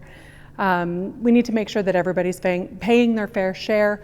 And once we have a booming economy, just by its very default, we're going to see, government debt going down. It's basically about investing and not spending. So if you're spending money to try and solve a problem short term, you're not getting any return on that. If you're investing in your people and in your communities, you're going to see a return on that. So by investing in things like pharmacare, in childcare, so that people can get out and get to work and be able to actually keep their paycheck instead of just handing it over to a childcare provider. All of these things are going to come back and decrease our debt overall, because we're going to have more people in the workplace making better wages, spending more money in the economy, because they have more money to spend. So it all basically comes back to the same thing. You invest in your people, and it's going to come back to you in return. Thank you. And Christina? Okay. There are many ways that we can do this moving forward. There are many things that the Green Party has looked at to help decrease the deficit. One of them, of course, is that changeover to GLI, or Guaranteed Livable Income, instead of the current practices like EI and old age security. If by removing the red tape and all the number of people at the top to try and decide who gets some sort of financial output, you're reducing that money that is at top that can go back into the system again. Again, we talked about in the last topic, those removal of subsidies for fossil fuel companies. No more paying out to big companies like that who need that help up, that are anti-climate change. We're also looking at, again, back to the Guaranteed Livable Income, the idea that it is still being taxed once you're up and over a certain tax bracket, that there is incentive for you to work up until a certain point, obviously getting extra hours on top of that and putting that back into the system. When you are working, of course, you are creating more tax that's helping out the system. And also the Green Party of Canada has a very, very high bracket, that top bracket of money that's being earned. There is an extra 1% tax being added on to the people who are way up in the millions making that most amount of money. Thank you very much. And Allison? So I'd just like to point out at the outset that we faced a global pandemic. And when this occurred, the Liberal government had a choice. They could take on debt to support Canadians, or they could let Canadians take on the debt themselves. And this would have looked like people paying their mortgage payments on credit cards, just moving debt around to try and make their payments and make sure that they could keep their houses. The Liberal government made a decision to shoulder the burden of that debt on behalf of individual Canadians. And so, yes, we have a large debt, but we also have a plan. And that plan involves investing in the middle class. A great example is the $10 a day childcare plan that's included in the Liberals' platform. For every dollar spent in childcare, $3 is brought back into the economy. So that's a perfect example of Liberals investing in childcare so that we can increase our workforce and increase the productivity and make our economy more robust. Thank you. And Philip. Yeah, thanks very much. So we need to sort of set the stage here. Even before the pandemic, this government already had massive deficits, despite a promise earlier to balance the budget by the end of their first mandate, of which they didn't. They went into the pandemic with a $30 billion deficit and an ever-growing deficit. There's no doubt we had to spend money. And indeed, I voted to spend money for pandemic relief programs like CERB and the CEWS and other pandemic relief program. But the question is, we are where we are right now. We have a huge debt and we have a growing deficit. We need to look at that, and we need to have a plan to get back to financial sustainability. And we have one. We have Canada's recovery plan that within 10 years will be at a balanced budget. The Nonpartisan Parliamentary Budgetary Office says the Liberal government, maybe if things go exactly to plan, maybe 2070. Well, that's a little bit too late, because the reality is that, as we all know from our own personal finances, that if we take on too much debt, interest takes away from the things that we want to spend on, like healthcare and otherwise. That's why we've got a reasonable plan that will not have a dollar in cuts in it, but gets us back to a balanced budget in the next 10 years, so that we can make sure that we can fully fund healthcare, not just today, but for tomorrow and for decades to come, so that we have a future together working. Thank you very much. We now open it up for discussion or rebuttal. Kim. I just want to say, please do not compare Canada's budget to a household budget. That is comparing literally apples to ants. They are not even remotely related. You can't look at federal debt and what the federal government needs to do on the basis of a household budget. A household budget is very basic. It's very simple. Money in, money out, etc. This is far more complicated, and to bring it down to a household budget is disingenuous at best. Any further discussion? Alison? I'd also like to make the point that the Liberal platform was the first to provide costed. It was costed. We saw exactly how much our plan was going to cost and how much it was going to bring in. The other parties took longer, and the costing may not, many of the items that are mentioned in the plan are not reflected in the costing. So it's important to look at the transparency behind the plan that the Liberals have put in place and see that, again, it's an investing in the middle class so that we can actually grow the economy. Thank you. I would respectfully disagree with Kim's comments there. So what they do have in common is that there is not an endless pile of money, and regardless of whether that's a household or whether that's a country. In fact, that happened in the 1990s, where we went to the world markets and we said, okay, we're ready to take our next loan, and they said no. We cannot afford to have that happen again, and that caused a series of cuts underneath the Chrétien Liberal government. We simply cannot afford to have that happen again. The other thing that is similar, again, to a household budget is that I don't know what the challenges will be, but I can guarantee you there will be challenges for our country going forward. I don't know whether it will be a fifth or a sixth wave or what the challenge will be. But right now, with the Liberal target of a 50% debt to GDP ratio, we are in jeopardy of not being able to fund our recovery out of whatever the next crisis is. Kim, did you have something to add? Yes, I just wanted to also put focus on investing in the middle class is fantastic, but we cannot just solely invest in the middle class. A very easy way to boost the economy is by making sure that people who are low-wage earners, people who are living under the poverty level, number one, have enough money to be able to live, and number two, have fair wages. People who have money spend it. Full stop, especially if you're a lower wage earner, because you have no choice. You have to spend it. Investing in making sure that people can get fair wages, making sure that everybody has a guaranteed living wage is also another huge boost to the economy overall. Thank you. Yes, Christine. I will add on to Kim's comment there about the childcare as well. I know my friend over here mentioned the $10 a day childcare, but I actually think we need to move forward more than that. What we need to do is be focusing on a national childcare program.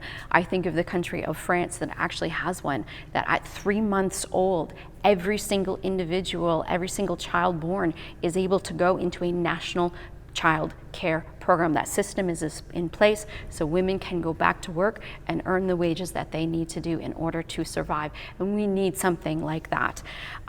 It will immediately begin to ramp up federal child care funding to achieve the international benchmark of at least 1% per GDP annually, adding an additional $1 billion each year until this benchmark is reached with a mature system. Thank you. Thank you very much. Any further discussion? All right, we'll move on to our next subject, which is the agriculture file. And there'll be one question on this topic. Northumberland Peterborough South, like many rural areas in Ontario and across the country, is seeing the age of the persons working on the farm increasing every day. No longer are we seeing farms being passed down from one generation to the next.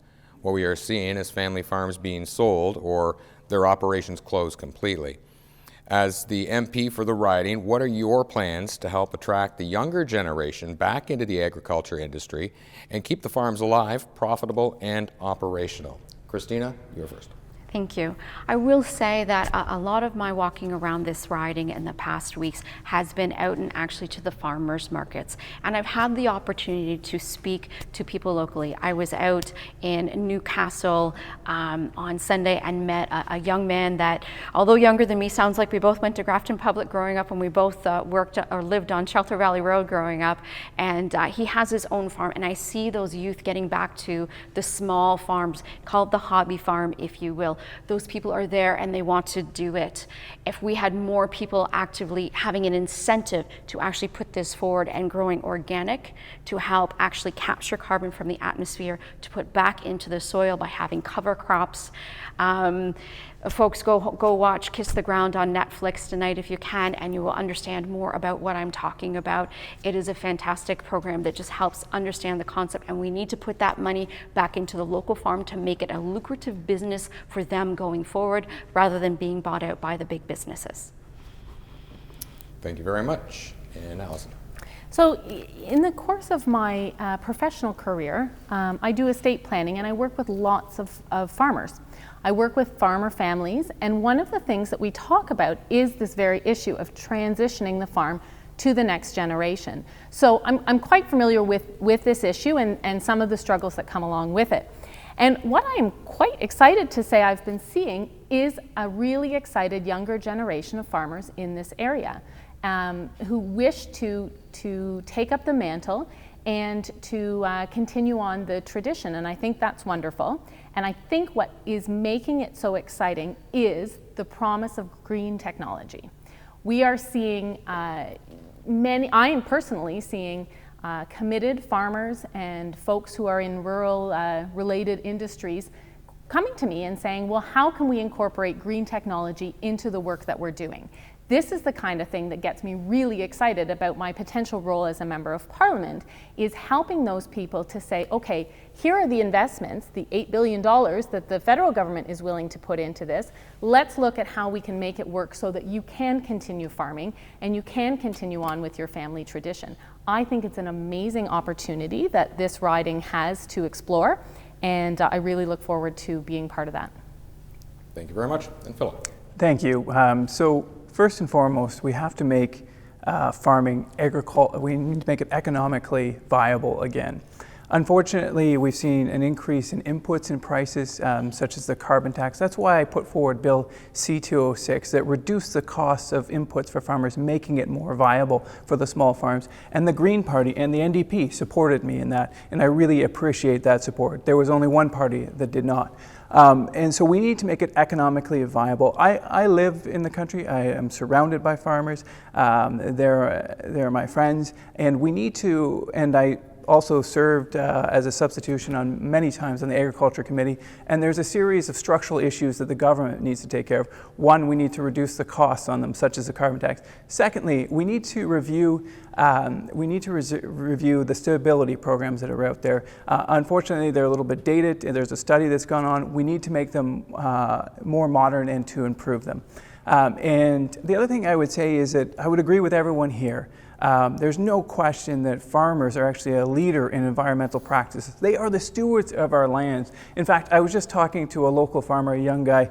Well, I guess I'm getting a little older, young guy, 35. I'm not sure if that's young anymore, but at 43, it's young to me. And I was talking to a 35-year-old guy, and he had an incredible technology that he was putting in place that you have to be a little bit of a farm geek like me to enjoy. But he had basically, you know the invisible fencing for your dogs? He had that for his cows, which has incredible, it sounds silly, but it's incredibly powerful because that allows pasture land to be used more efficiently. So one, you're going to get greater productivity, so you can move the cows around the field where you want. It also saves the land. You don't get the same pasture land eaten over and over again. You can switch it between different types of crops, between pasture land, making sure that soil is regenerated. So if I am privileged and honored to once again serve as your MP, I'm going to invest in those type of technologies. Thank you very much. And Kim. I'm definitely noticing when I'm talking to people that there is a renewed interest, I think, in the younger generations in, going back to roots, so to speak. Bit of a pun, sorry. But I'm seeing a lot of people that are very interested in, growing their own food. They're a lot more interested in sustainability and making sure that basically they know what to do and when to do it if need be. And I think we're going to see a lot more people coming back to agriculture as well with moving forward with greener technologies, because that's something that a lot of young people are very concerned about as well. So taking those two concepts, the concern for the climate as well as the sustainability piece and wanting to get back to doing things kind of the old way so that they know that they're okay. Maybe we've had, one too many apocalypse shows on TV, but they seem to be very concerned about it, and I don't blame them. But that's all kind of bringing them back together, and I think that's going to really help to increase people going back into farming, where they seem to be really moving away from it and moving more towards manufacturing for a long time. But now we're seeing a reversal, and we can continue that if we invest in those technologies. Thank you very much. Yes, I'll open it up to you. I'm eager. You're ahead of it. There we go. Can you tell right. I'm a product of farmers here? Christina, response. Thank you. I wanted to go back actually to reaching out to the Indigenous community, because I think something that we need to do going forward is recognizing that they had sustainable practices in place long before we started farming the land here, and that by working together with them, I think that is an important role going forward to actually improve our farming techniques and working together as neighbors in a community. Again, talking to them, learning that the Alderville community has exclusive rights to wild rice production in their area, but remembering that it is threatened by climate change, and that is something that we need to recognize even in this area, and even with their sustainable practices, we need to get behind and recognizing that it is there and needs to be fixed. Thank you. Thank you very much. We're going to stop the discussion on this one here because we are almost out of time, and we do want to get one more question in before we go to your closing statements. The next question in the debate, the final one, is going to deal with rural high-speed internet. One of the greatest challenges in this riding is reliable high-speed connectivity to the internet, with the changing times from how farming is being conducted to many people now working from home. Reliable internet connectivity has become more to the forefront than ever before. Over the past several years, bringing high-speed internet to these areas in our riding has been the focus of all levels of government. But many residents have complained about high costs for installation and rate plans, and they complain about slower than advertised download and upload speeds. What plans does your government have in place to deal with this issue? And Alison, you're first. So since 2015, the Liberal government has invested more than $8 billion to accelerate the delivery of high-speed internet through the Universal Broadband Fund. And in this particular riding, we've seen tens of millions of dollars invested in this very issue. As we see more and more people work from home as a result of the pandemic, we've seen how crucial this is for folks. And this is something that the Liberal government has taken very seriously and will continue to make investments going forward to ensure that all Canadians have access to reliable internet. A re-elected Liberal government will also ensure that those who have the right to build broadband actually do so that Canada's largest carriers will be required to roll out wireless plans if they haven't done so between now and 2025. And if they don't do so, then the mandate will go back to the resale to smaller providers. So it's something that the Liberal government has taken seriously, and in its platform, it is committed to continuing the job. Thank you very much. And Philip. Yeah, so if spending the money were the solution, we would have high-speed internet across our region. And I can tell you, traveling this riding from Warkworth on to Campbellford to Newtonville, I can tell you where the dead zones are. In Warkworth, if you try and go to the Maple Fest and try and use your cell phone there, no luck, you won't get it, I guarantee you. If you go down Newtonville Road up to my part of the woods in Orono, you will not get cell service where your phone will drop. We need a plan, and we have a plan to get high-speed internet to everyone by 2025. It's absolutely critical. No longer is internet a luxury. If your children want to go to school, like my children, so I'll give you the story. So you can imagine it during the pandemic. You've got myself doing virtual parliament, my two children at school, and my wife's a professor, so she's teaching, and we're all trying to access the internet. That did not go well. In fact, I remember talking to the tech from the House of Commons. We're going to do a speed test, Mr. Lawrence. Okay, sounds great. Okay, I've got it up here. And I heard an audible laughter because our speed was so slow. And so I actually had to drive to the constituency office during the pandemic to make sure I served our constituents. But we need a plan. It's not just spending money, it's bringing in competition. It's making sure that we do the things that we need to do as a community to get that done. And as a federal government, yes, we'll invest the dollars, but most importantly is that we have a plan that will work, and we have a commitment results matter. In 2025, we will have high-speed internet across if we're reelected, across our riding. Thank you. And Kim. There's definitely a lot of things that we want to make sure to put into place when it comes to internet. Over the pandemic, with everybody working from home, with kids trying to do schooling from home, especially if you had multiple kids trying to access Google Classroom at the same time, it wasn't always an easy feat. And having that access to internet is just absolutely required now. And that's one reason that we will be declaring it an essential service. It is something that is absolutely required nowadays, so it needs to be treated as such. Another thing that we're going to be doing is implementing price caps so that people aren't able to be gouged when they do have extra internet usage, making sure that companies are offering unlimited plans so that, again, people are able to access the internet when they need to, and they're not being put in a position of getting an extra $200 on their bill because they didn't realize that they had gone over. And of course, the expansion. We have to make sure that everybody has access. But one thing that we also want to make sure that we're putting into place is having a lower cost, more basic plan for those who don't necessarily have the ability or have the need even for a full, robust, unlimited plan. Having a more basic plan available, much like in banking, where we have very basic banking packages for very few transactions, having something similar when it comes to cell internet so that people have access when they need it and don't have to pay more than required to do so. Thank you very much. Christina. Thank you. Well, our plan is very, very similar, that we do have the same projections, I would say, as the other parties. We are labeling it an essential service, and it is part of that rural outreach section of our 2021 platform. Let me tell you, teaching through a pandemic with one child at home on two different computers, it has definitely been a very, very interesting last year and a half, that is for sure. The same issue that Mr. Lawrence was saying as well, that it can really, the more computers you have online, it really, really decreases and makes life interesting when they were asking and texting you, where's the teacher gone? Yes, the other thing I want to actually focus on is all those lovely emails that I've received over the last week. Will you lower my bill? I see you. I see those form emails that have been coming in. I recognize all of them and I feel it as well. And one of the things on our platform is that we are revamping the CRTC, that yes, things have happened that has caused those prices to increase, even though in 2019 we said there was a cap, they've gone up anyway. So what has happened there? Let's investigate this and let us make sure that this kind of thing does not happen in the future and make new regulations for the CRTC. Thank you. Thank you very much. Any further discussion or debate? Allison. Just a couple of points for Mr. Lawrence. He indicates that more competition is required.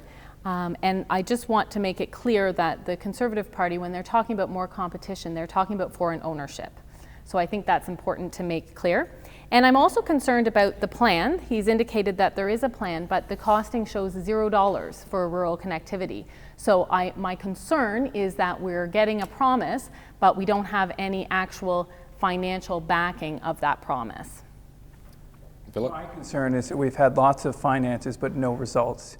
If you want a party that will get results, that will get you the internet in 2025, please consider Philip Lawrence and the Conservative Party.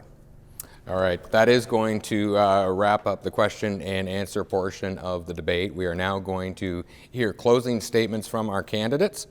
I want to remind the four candidates that you have up to 3 minutes for your final statements, and our order goes opposite of our first order. So Allison, you start. In less than 6 years in office, our Liberal government has undertaken one of the most profoundly positive public policy agendas in Canadian history. Crucial advances in climate change, Indigenous people support, and social justice, arguably more than any Canadian government before it. There have also been many firsts: a national housing strategy, creating Canada's national climate change plan, setting a price on carbon, the first government to ever commit to a net zero target, single-use plastics ban, and the Canada Child Benefit, just to name a few. Our plan commits to $10 a day childcare, enhanced supports for our most vulnerable seniors, and one of the most comprehensive plans regarding housing by any government before it. We're offering 10 paid days of sick leave to federal employees and supporting our businesses most impacted by the effects of the pandemic. Our Curb and Serve program helped millions of Canadians, including countless across this riding, when families were facing extreme financial crises. We kept people in their jobs when it mattered most. The Conservatives had 9 years to make any of our critical advancements, many of those changes, and they chose not to do so. So why would they do it this time? I will fight for our fair share of federal funding, job creation and attraction, infrastructure dollars. These are my top priorities. Being a good MP starts with a dogged tenacity, and anyone who knows me knows that I don't take no for an answer. I don't believe in making promises that I don't know I can fulfill, because that's the thing about making promises. It's easy to make them when you don't know that you don't have to actually keep them. This election is about moving forward or backward. In closing, thank you for the chance to get to know me a little bit better and to learn about what I stand for. Thank you. Thank you very much. And Christina. For our society to work, it must be safe and a just place for us all. We believe in protecting the rights of all of our community members, without exception to gender, age, race, ethnicity, religion, sexual identity, education, occupation, or any other identities in the roles of our society. We must make progress together. Indigenous peoples in particular across Canada have waited too long for justice. Truth, justice, and reconciliation must be at the core of our post-pandemic recovery and transition to a green economy, and Indigenous sovereignty must be respected. We also need to look at sustainable building, eco-friendly, accessible, and affordable public transport. We need to rebuild a strong sense of community in our neighborhoods with common goals. The number of people I have talked to who just say we want our local communities to work together and be a part and know who your neighbors are again. Investing in green buildings and green infrastructure. By every single dollar that is invested in green housing, you are creating more jobs. Involving our youth in our decision and what's important to them, they are our future. These are all things that are important to me as if you elect me as your MP. Childcare, a national child care program is so important to me, as I have one child who is in the education sector now but has gone through daycare, and another one who is in daycare right now, and the amount it costs. And yes, I may be able to afford it, but I think I'm one of the lucky ones.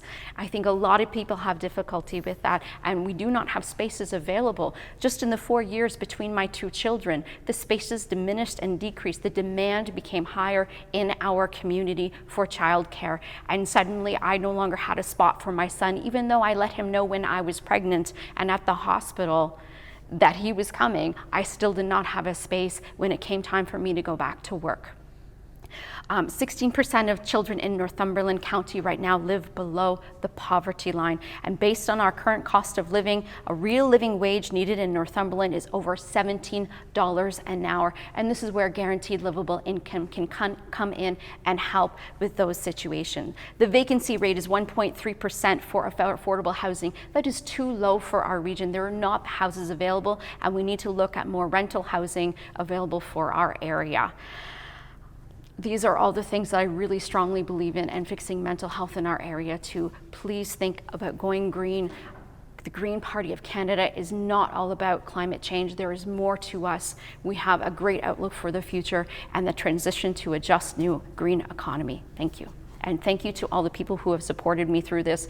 This has been a really interesting ride. We are a team of 5 or 6, and I could not have done it without them. Thank you, everyone, for having me here today and listening. Thank you very much. And Kim.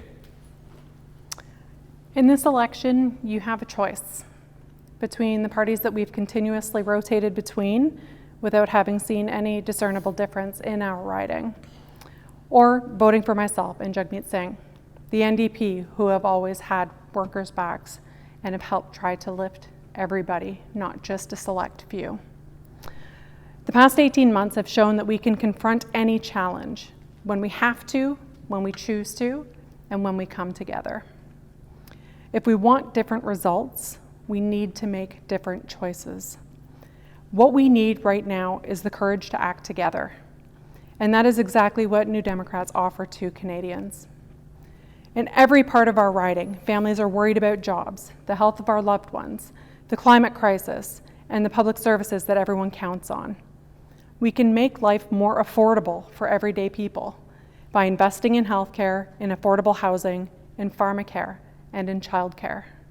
We can build an economy that works better for more people by providing quality, affordable childcare, making employment insurance work for you when you need it, ensuring more accessible job training and lifelong learning for all, by supporting our small businesses, and by forcing big corporations and big polluters to start paying what they owe.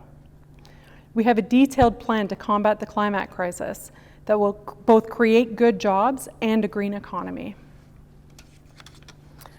And we will undertake, most importantly, the work of reconciliation in good faith and in true and equal partnership with the Indigenous communities across the country. I've had the privilege of talking about these and other priorities with the people of our riding, and I appreciate that today I've had another opportunity to expand on these commitments. Thank you. Thank you very much. And Philip. Thank you. I'd like to start with a thank you to all the people of Northumberland and Peterborough South. It has been the absolute honor and privilege of my lifetime to be your representative in Ottawa, and I have not for a moment taken to granted what an honor it was. I'd also like to thank my 3 colleagues up here who I think have represented all their parties extremely well and honorably, and I look forward to a continuing boisterous debate, shall we say, of a sharing of ideas, because that's what makes our country better, is when we can hear all voices, when we can discuss all ideas, and regardless of whether it's a liberal idea, a green idea, an NDP, or even a conservative idea, it's the best idea that should win, and that's what I will always put forward in front of you, because you are my bosses, the folks from Northumberland Peterborough South. And going through the individuals, we've been through some difficult times during this last year and a half where I've served as your member of parliament. Many people ask me, Philip, what's it like being an MP? And I said, I don't know. I've been a pandemic MP. It's a little bit different, right? So many of the rights I would have had, the going out to the community, going to the great events, which I love, I've been limited. But we've worked hard for you. We've helped literally thousands of people. I could show you a stack of thank you emails we've received from our constituency work, and we'll continue to work hard for you. Whether it be seniors who are struggling because the cost of living has just gotten too high and they can't make ends meet, we're going to fight inflation for you to make sure that your pension goes a little bit further. Or whether it's a farmer who's struggling to make it through because the cost of inputs have just gotten too high, squeezing your margins even lower. I put forward Bill C-206 to help reduce that cost, and I'll continue to fight for our agriculture society to make sure that our family farm does not become a thing of the past. Are our wonderful small business owners. I can't tell you all the conversations I've had, the struggles that you've had to deal with through the pandemic, the lockdowns and otherwise. We're here for you too. We've got a great plan that will give you the funding and the support you need to go forward, and we will certainly respect for you for what you are. You are our community leaders and our wealth creators and our job creators. We look forward. An Aaron O'Toole government will deliver 1 million new jobs to Canada. It will deliver 1 million new homes to Canada. We will bring down the cost of living and secure our future. And I'm Philip Lawrence, your Conservative Party candidate, and I'm asking for your support, asking for your vote one more time. Thank you very much. I would like to thank the 4 candidates who participated in today's YourTV debate. I would like to thank Allison, Christine, Kim, Philip, and Nathan as well for putting yourselves on hold, so to speak, to represent us here in Northumberland Peterborough South. You're to be commended for it. Thank you very much. I would like to remind our viewers to please vote on Monday, September the 20th. Make it to your polls if you haven't already voted in one of the advance polls. You've been watching Your Vote, YourTV's extensive coverage of the federal 2021 election. Thank you very much for watching.